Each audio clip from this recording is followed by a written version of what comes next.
Kemudian selanjutnya ada kerja paksa. Nah, kerja paksa di sini ini adalah kerja paksa yang dilakukan oleh bangsa penjajah terhadap bangsa yang dijajahnya. Nah, siapa yang disuruh kerja? Yang disuruh kerja adalah penduduk-penduduk di bangsa yang dijajahnya, dan yang menyuruhnya adalah bangsa yang menjajah. Di sini pekerja-pekerjanya itu tidak diberi upah, ya. Jadi mereka disuruh bekerja, tapi mereka tidak mendapatkan upah. Sebentar ya videonya. Oke, itu ya. Itu kerja paksa.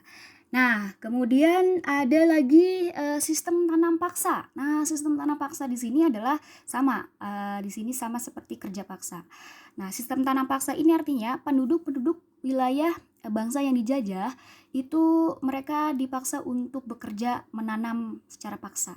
Karena wilayah kita itu kan negara Indonesia adalah salah satu negara agraris ya. Kalian masih ingat kan negara agraris? Negara agraris itu sumber daya dari alam bercocok tanam ya, seperti pertanian, perkebunan. Nah, mereka penduduk-penduduknya itu diminta untuk melakukan tanam paksa, dan hasil panennya itu tidak bisa dikelola oleh mereka sendiri, tapi itu akan diberikan kepada kepada bangsa yang menjajah maksudnya ya. Jadi itu adalah sistem tanam paksa ya. Lanjut. Kemudian masih bentuk penjajahan. Nah, di sini ada gambar rempah-rempah. Apa hubungannya rempah-rempah dengan penjajahan? Rempah-rempah di sini adalah salah satu sumber daya Indonesia juga, yang di sini menjadi tujuan para bangsa yang menjajah itu. Ternyata tujuannya untuk ingin mengambil rempah-rempah untuk diperdagangkan ya. Jadi rempah-rempah ini akan diekspor keluar, kemudian hasil keuntungannya akan diraup oleh bangsa yang menjajah ya. Nah, nih, kemudian kalau misalnya penduduk yang mengolah rempah-rempah itu, ini bagi bangsa yang melakukan penjajahan itu rempah-rempahnya akan dihargai sangat murah ya. Jadi penduduk tidak mengalami keuntungan ya. Penduduknya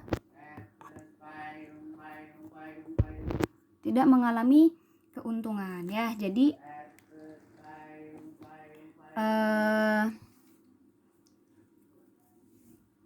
karena keuntungannya akan diambil oleh bangsa yang menjajah ya, itu.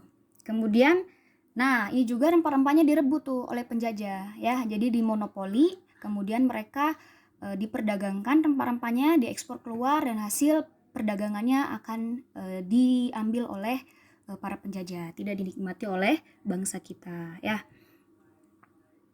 Kemudian, nah itulah bentuk penjajahan Indonesia. Masih banyak lagi yang dilakukan penjajahan terhadap negeri ini, seperti membayar pajak secara paksa, kerja rodi tanpa diberi upah, anak-anak dilarang untuk sekolah, pencurian di mana-mana, memenjarakan masyarakat Indonesia jika tidak patuh, dan lain sebagainya ya. Itu adalah beberapa contoh bentuk penjajahan Indonesia.